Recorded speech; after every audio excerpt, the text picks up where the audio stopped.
Здравствуйте, в эфире программа «На виду», и веду я, Магомед Махатилов. История Дагестана хранит немало белых пятен и неизвестных страниц. Немало героев, политических деятелей, ученых, военачальников, которые могли бы составить славу Дагестана и войти в Золотой фонд. К сожалению, они оказываются не настолько известными и забытыми во многом.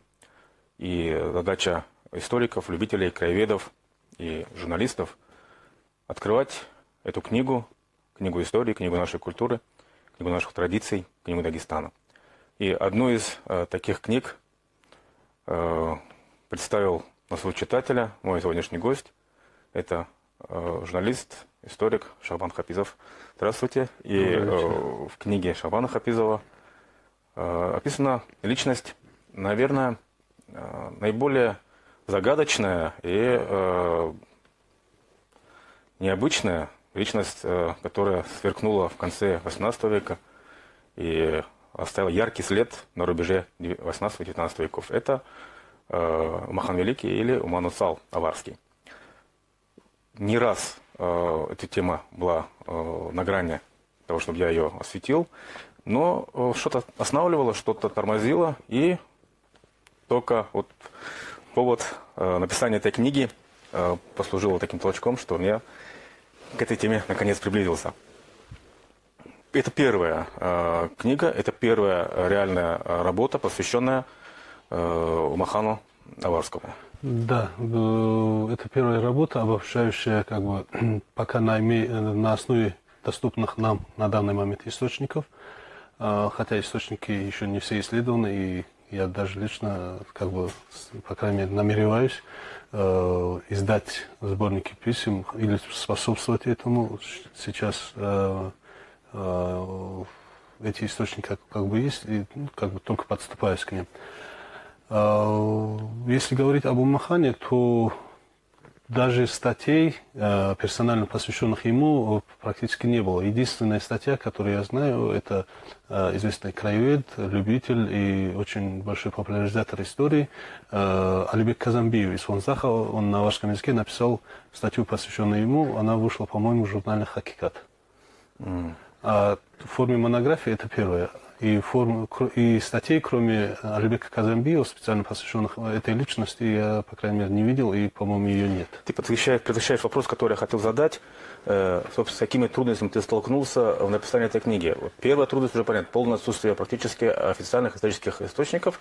Не официальных, а работ по этой теме. То есть да. Быть первопроходцем всегда тяжело. Да, на самом деле многие моменты из его истории, биографии были фактически темным пятном. Некоторые они так и остались, я только намереваюсь к ним подступить, и некоторые наметки, какие-то соображения по этому поводу есть. Да, на самом деле эти сложности были, и они в основном касались даже хронологически.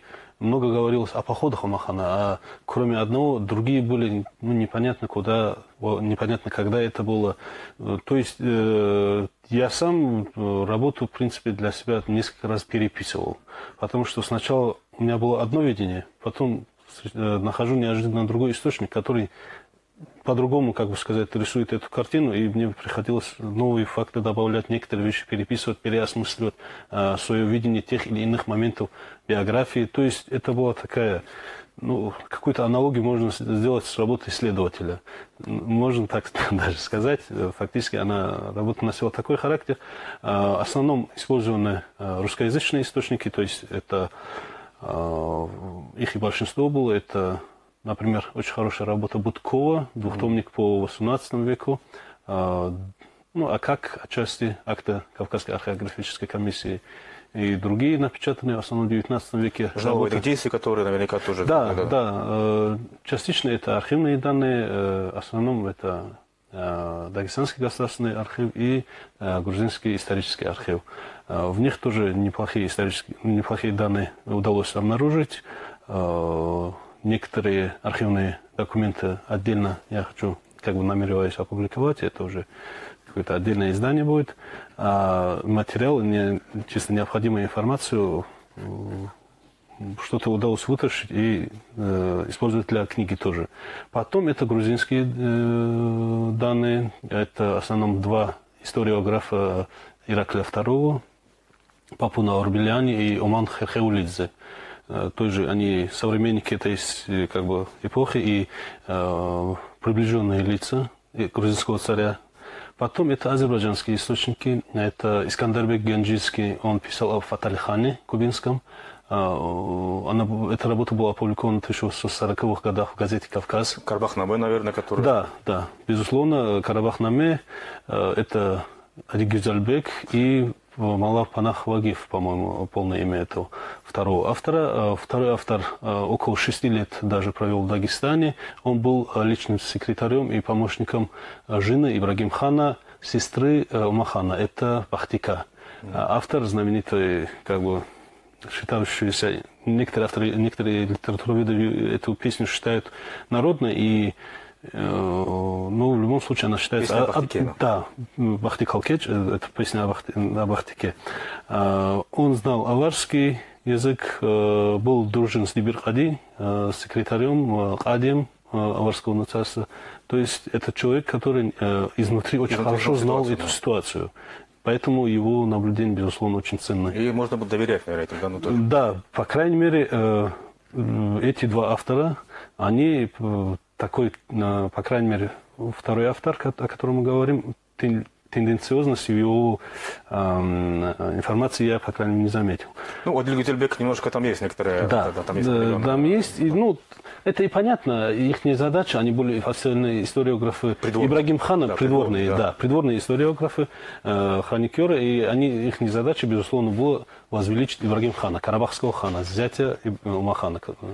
Ну, их в этом винить как бы сложно. Ну, это была, да, их работа была такая. Да, фактически, да. И Абаскули Ага Бакихана. В его работах я, честно говоря, нашел несколько серьезных противоречий, и тут ему доверять приходится меньше.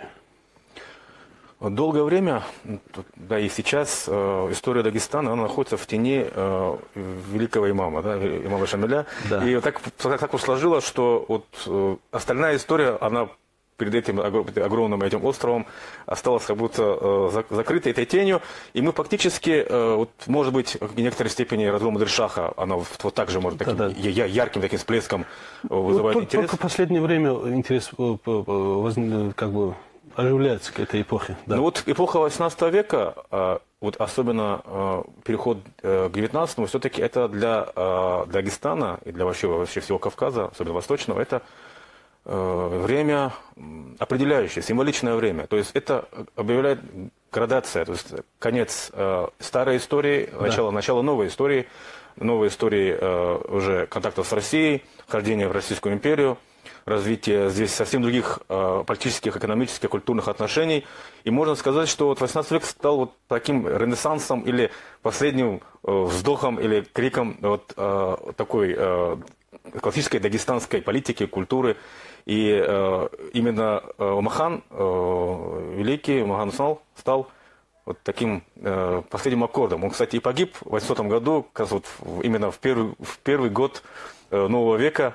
И он завершил вот этим годом плеяду значительных феодальных деятелей. Не зря я упомянул Надиршаха. Значит, все-таки разгром Надиршаха был больше связан с именно поднятием вольных обществ, значит, с народной войной против завоевателя. А вот влияние феодальных, оно ведь тоже было весьма значительно, особенно если посмотреть по истории. Сухахан Казыкумулский, невероятно сильный владетель, обладавший большими территориями, и играющий огромное влияние и на Закавказье, на весь Дагестан. Ахмедхан Кайтакский, который сыграл огромную роль в Надиршаха, очень уважаемый политический деятель и феодальный владетель. И Умахан Хунзавский, Нуцал, который в памяти многих остался именно больше как воитель. Хотя его не зря считали и справедливым тоже. То есть он ведь вот отличался не просто умелым полководческим талантом, но и большой политической мудростью. Это и контакты за Кавказем, это династические браки, это влияние фактически на всю политическую жизнь Ганджи, Шамахи, значит, Кубы и ряда других, значит, областей. И при этом на Кавказе всегда любят умелых полководцев. Да. Он был храбрым и мудрым полководцем. Не зря ему удавалось собирать беспрецедентное количество войск. То есть надо собрать 15 тысяч воинов. Эта армия даже для европейских армий была достаточно значительным, а уж на Кавказе тем более. Да, это во многом объяснялось его и популярностью среди народа. И тот же автор Хайдарбек Геничушлинский немалое место в своих, как бы сказать, историко-биографических записях уделяет именно этой черте характера Махана. Его справедливости, его отношениям с различными джамаатами и так далее, и так далее. И даже как бы просматривая письма и обращения Махана и ответы на них, нигде я не заметил какой-то приказной тон с его стороны. Например, недавно как раз очень большое письмо обнаружилось в рукописном фонде Института истории, обращенное к андалальцам, в 1796 году написанное Маханом. В нем он их называет братьями моими и так далее, и так далее. То есть там нигде нету противопоставления старший и младший. И исходя из этого, и Акушинский Кади был непременным участником и союзником его многих походов. Аксайские князья. И кайтакцы тоже. Да, аксайские князья, потом Кубачинский джамаат. Вплоть до недавнего времени еще Шиллинг в 1940-х годах упоминает об знамени Кубачинского войска, под которым они ходили в походы на Грузию во главе с Маханом. То есть это очень большой пласт, и на самом деле он был фигурой, как бы сказать, общедагестанского уровня. Он не был, да, национальной да, фигурой. Локализовать его как бы в каких-то узких рамках, мне кажется, не совсем правильно. Тут же мать его была кайтакская, представительница фамилии кайтакского Уцмиев, сам он был... Она была, насколько я понимаю, дочкой или племянницей Ахмедхана Кайтакского. Да. То есть он был такой значимой фигурой. Если же возвращаться к началу вашего вопроса о том, что за XIX веком, за той эпохой противостояния империи и ее окраины, и сложного процесса встраивания одной из окраин в жизнь империи, то да, на самом деле это несколько помешало более такому глубокому изучению предшествующей эпохи. И в этом с вашими оценками невозможно не согласиться, что та эпоха, она на самом деле была эпоха Ренессанса, и прежде всего научного Ренессанса. Это особенно первая половина XVIII века, это время, когда жили и творили, действовали, работали наиболее выдающиеся средневековые ученые Дагестана. Да, Кудутлинский, Давуд Усишинский, Дамадан Мегебский, Мухаммад Убринский. То есть это кстати, весь цвет дагестанского, да, весь цвет дагестанской как бы, научной мысли, средневековья, он особенно ярко проявил себя в XVIII веке. Да, на самом деле, вот особенно в 90-е годы мы увлеклись Шамилиадой, так условно говоря. На самом деле, конечно, Шамиль очень огромная величина, и тут никакого умаления или речи о том, чтобы подвергать сомнению его, как бы сказать, значимость нет. Но другое дело, что зацикливаться на одной исторической персоне, как будто у нас другой истории не было, это тоже неправильно. То есть нам сейчас нужно все-таки более глубже посмотреть и глубже изучить самих себя. Да, самих себя. И в этом отношении 18 век он очень ценен. И для меня лично он открыл очень много нового, на самом деле, того Дагестана, который, как бы сказать, предшествовал этой эпохе противоборства, эпохе сложной, противоречивой. И я в этом в самом как бы, начале своей работы и пишу, что к тому времени единая сильная иранская держава, она распалась, ослабела Турция, Россия еще не пришла полноценно на Кавказ, и на тот момент мы имеем очень ценную и уникальную ситуацию, когда Кавказ оказался предоставлен сам себе, и тут наиболее ярко как бы мы видим ту картину, которая, как бы сказать... Такая вот дагестанская экспансия вовне и в себя. Да, да, это как бы эпоха возвышения, эпохи непосредственно Умахана предшествовала ведь какая эпоха? Эпоха ответной, как некоторые выражаются, ответной реконкисты дагестанских горных этих владетелей и общин. Это прежде всего касалось антииранской борьбы. Это даже перед Надир-Шахом, с чем мы имели дело. На рубеже 17-18 веков, на самом рубеже, Ираном правил султан Хусейн. Султан Хусейн, шах, который слабый эмоционально, психически, как бы личность, которая попала под влияние шиитских богословов и под этим влиянием устроил некоторые, как бы сказать, репрессии адрес суннитов.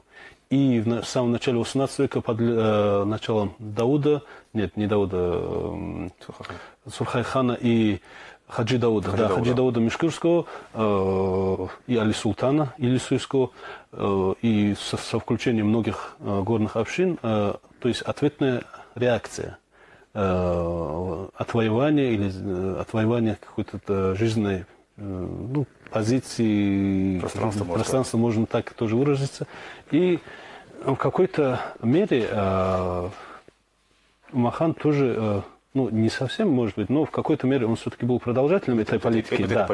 Да, но в то же время говорить, что его взаимоотношения с Закавказьем сводились лишь к военным походам, конечно, неправильно.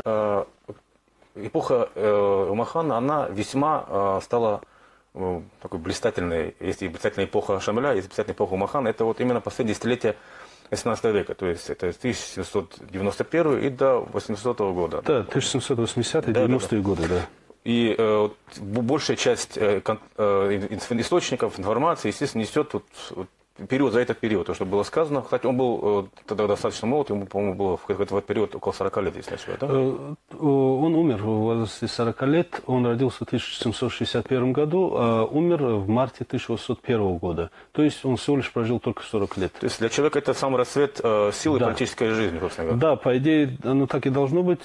Свой самый блистательный поход, нужно сказать, что он осуществил 24 года, это в 1785 году. Это поход на Тифлис? Нет, сам Тифлис все-таки он не был взят и к этому не подошло. Да, он подошел, окружил его, да. Да, но он с войском прошел к Алазане, через всю Грузию, в Ахалцихе. При этом главной его целью были серебряные рудники, то есть он не грабил по пути селения или мирных жителей. Его целью тогда было непосредственно из-за невыполнения условий Ираклием, он решил подорвать экономическую базу. Да, больше половины всех доходов получались от серебряных рудников, которые сейчас находятся на территории Северной Армении, но тогда это была территория Грузии. Он разорил эти серебряные рудники и далее последовал в Ахалцихе. Ахалцихе на тот момент была турецкая территория. Он все-таки не сошелся в чем-то с Ахалцихским пашой. Потом было взятие и разорение, взятие крепости Вахани в Западной Грузии.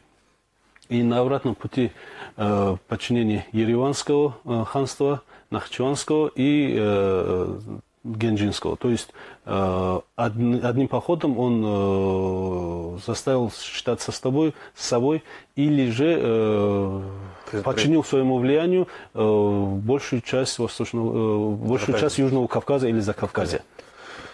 24 года. Мы говорим о Грузии, но надо объяснить нашим зрителям, что в то время мы говорим о Восточной Грузии, которая включала в себя Кахетию, то есть северную территорию, ближе к Дагестану, и Картлию. Картлия – это Восточная Грузия, территория Тифлиса, чуть севернее и южнее. Потому что были еще несколько там, были Мерзинское царство, Гурийское, Абхазское и так далее, Джарское. Там огромные Сванетия, то есть оно было раздроблено весьма значительно. Грузия тогда не была единым государством. И в данном случае все контакты, и политические, такие военные контакты дагестанцев сводились именно с Восточной Грузии. Собственно, Ираклий II, он сыграл вот такую роль весьма значительную в истории именно Махана тоже, поскольку мы все знаем, что в 1193 году подписание Георгиевского трактата с Екатериной. Да.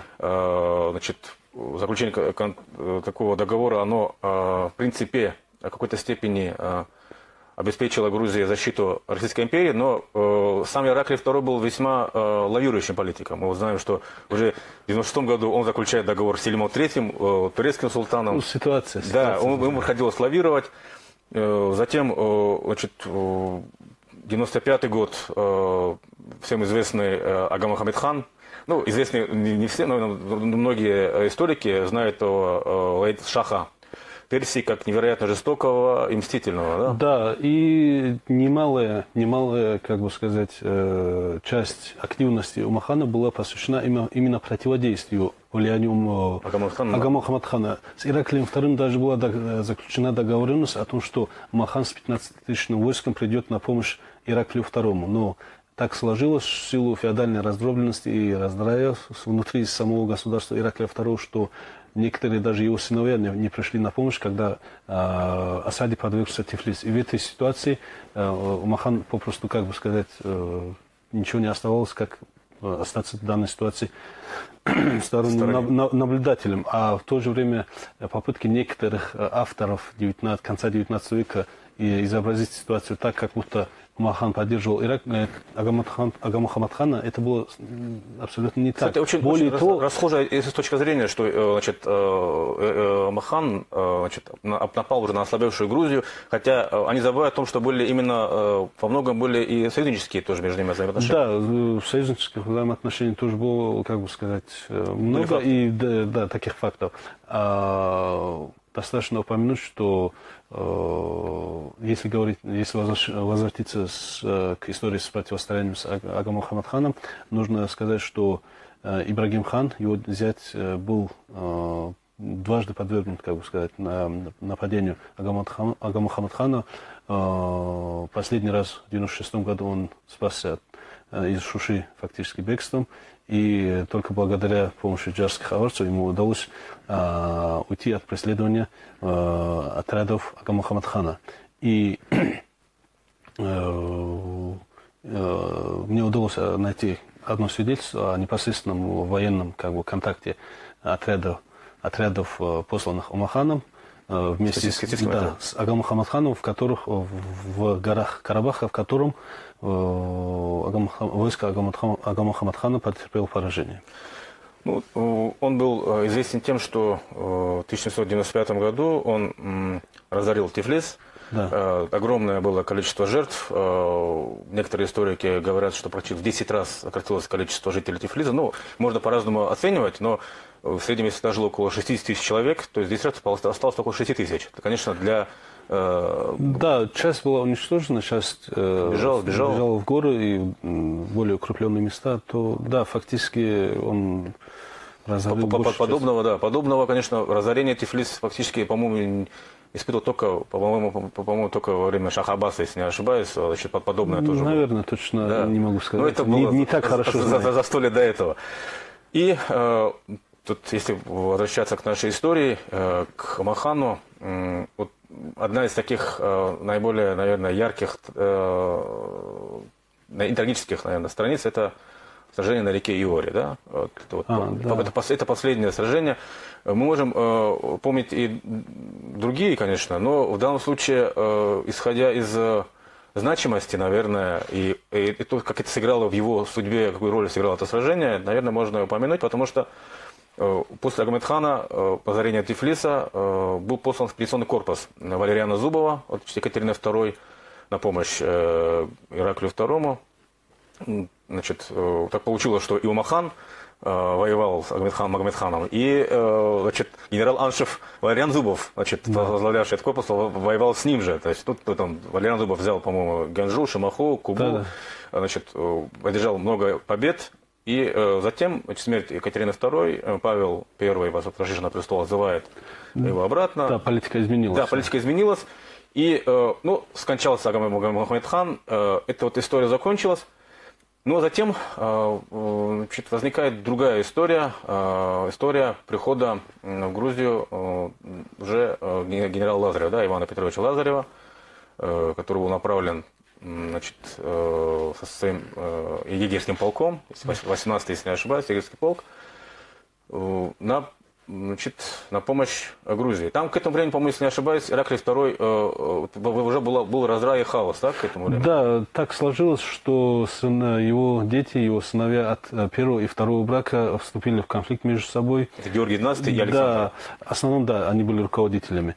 И жена, как бы вторая жена, первая жена у него умерла, вторая жена Дариджан, там все-таки внесла деструктивное начало во все эти отношения, пыталась противовес законному как бы наследнику привести к власти своего сына. В это время Ираклий II был уже тяжело болен и фактически не вставал с постели. То есть это была очень тяжелая ситуация для правящей верхушки, как бы сказать, Восточной Грузии. И в этой ситуации одна из сторон, проигравшая сторона, Александр I, неоднократно просил у Махана помочь ему взойти на престол, занять его законное как бы место. У Александра и у Махана были очень хорошие отношения, и в книге я тоже дал эту картину. Известный наш художник Халибек Мусаевсу посвятил этой теме свою картину и нарисовал уже известную, как бы сказать, картину, как Махан как бы принимает царевича Александра. И сам Махан в своих письмах русскому командованию пишет, что вступает в поход в Грузию только лишь по просьбе Александра. В этой ситуации мы как бы видим, как конфликт двух сыновей Ираклия привел к конфликту между поддерживающими их сторонами. На одной стороне встала Россия, на другой стороне Аварское царство. В этом сражении, которое во многом и результаты, и участники, многое там было искажено, и это и понятно, каждая сторона как бы старается перекрасить свое участие. Шабан, я бы хотел этому моменту, этому сражению на реке Иори, вот некоторый такой экскурс, да? Мы говорили о контактах Махана с российскими представителями, то, что были письма. И надо отметить, что вот его взаимоотношения с Россией были ведь далеко не острыми. То есть это были нормальные отношения владетеля с великой страной. И более того, мы знаем, что были договоры между Российской империей и Маханом Аварским. Да, безусловно, между ними как бы неоднократные переговоры, приезды послов и обратно. Махан посылал... Знамя было, по-моему, вручено, да, такое-то? Нет, знамя это более поздняя история. Это при Баху. Это при Баху было. А если говорить о непосредственно российских отношениях с царством, то тут необходимо отметить, что прямого столкновения или каких-то военных действий, помимо этого одного сражения, там не было. Махан был очень расчетливым и дальновидным политиком, который понимал, чем грозит или что за собой это повлечет. Реально он оценивал силы, и в ситуации, когда в 1785 году шейх Мансур попросил у него помощи, по-моему, да, Аль-Кадари приводит ответ у Махана. Помимо этого, это письмо, по-моему, сохранилось тоже в Институте истории, в архиве оно есть. Махан пишет, что в данной ситуации нам следует строго оценивать свои возможности и соизмерять их, как бы сказать, с нашими какими-то политическими амбициями. Да, советовал шейх Мансуру не увлекаться и стараться тогда вершить все миром. Да, и чуть позже, когда его родственник Сурхай-хан II тоже как бы вступил в конфликт с Российской империей, он этой ситуации тоже советовал Сурхай-хану II как бы проводить более осторожную политику, поскольку в данной ситуации он понимал, что реально соотношение сил, все прочие как бы аспекты этого. И в той игре, которую проводили три великие державы на Кавказе, это Турция, Иран и Россия, он на чью-либо сторону не становился. У него были контакты со всеми тремя, как бы сказать, державами. И, естественно, как и Ираклий, например, или какой-то другой крупный феодальный правитель, грубо говоря, так выражаясь советской терминологией, он лавировал между тремя этими сторонами и пытался при этом сохранить полностью свою независимость и проводить суверенитет, что ему, в принципе, и удавалось.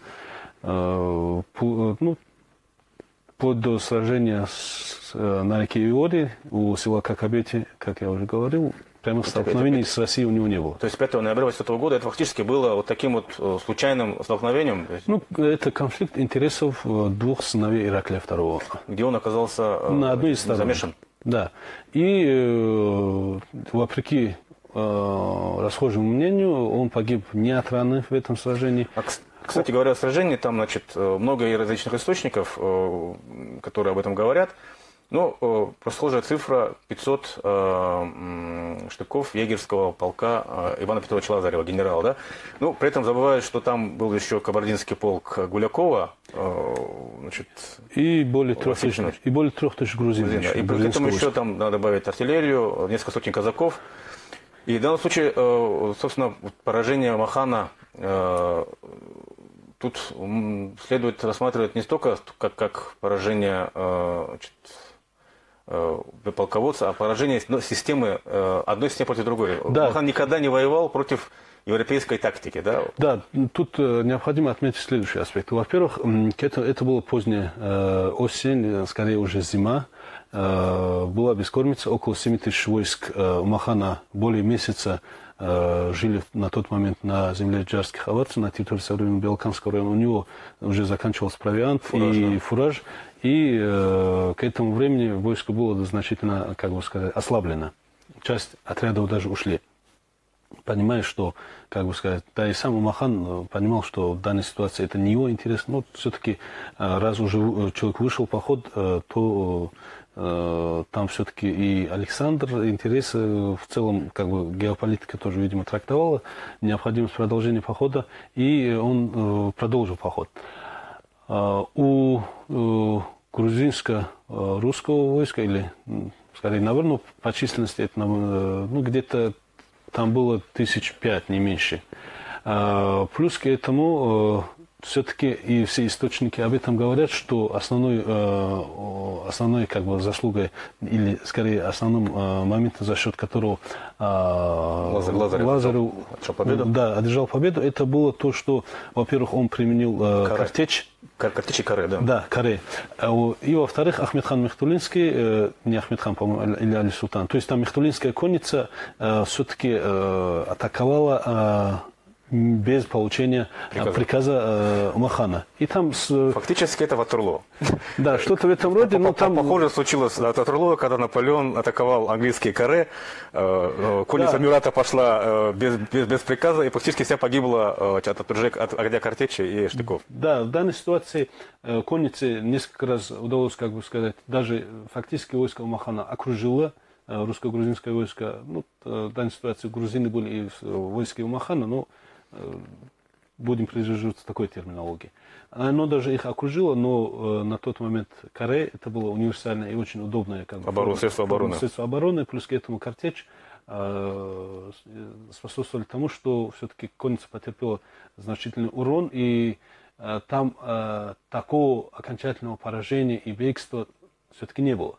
Там Махан реально понимал, что уже как бы глубокая осень, зима и все остальное, да, он фактически отступил. То есть это не было бегство. Более того, в начале зимы, то есть в конце зимы, это уже январь-февраль 1601 года, русские источники и офицеры в своих рапортах с тревогой говорят, что Махан собирает войска и собирается напасть снова. То есть он не был окончательно побежден, и там опасность для второй стороны, она очень она была явственна и сохранялась. Так что же случилось с Маханом в Гянже? Вот, знаменитая тайна гянжинская, где вот одни говорят, что он погиб от ранения, другие говорят, что его отравил гянжинский бек или хан.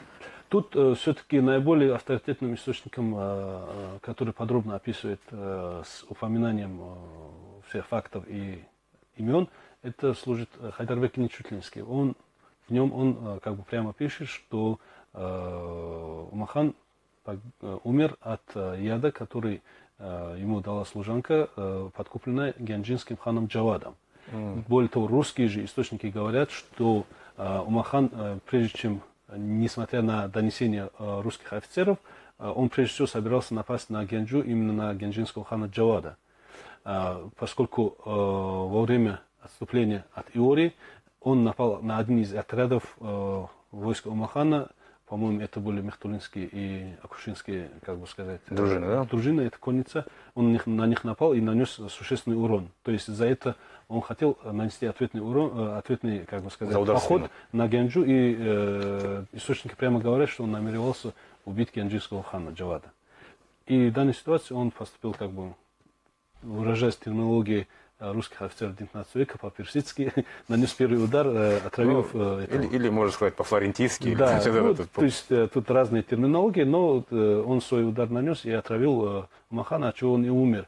Не за несколько недель до этого, за 2 недели, по-моему, до смерти, русские источники говорят на основании, как бы, донесений секретных, что якобы у Махана расстройство рассудка, что какие-то эмоциональные, какие-то психологические проблемы, что-то об этом говорят. Это вполне может быть как бы действие яда. Действие яда. То есть есть и косвенные, и прямые свидетельства, что он был отравлен и именно от этого умер. Похоронен за Каталах. Да, на верхней части, это получается, согласно современному административному делению, это граница между городом Закатала и селением Джар.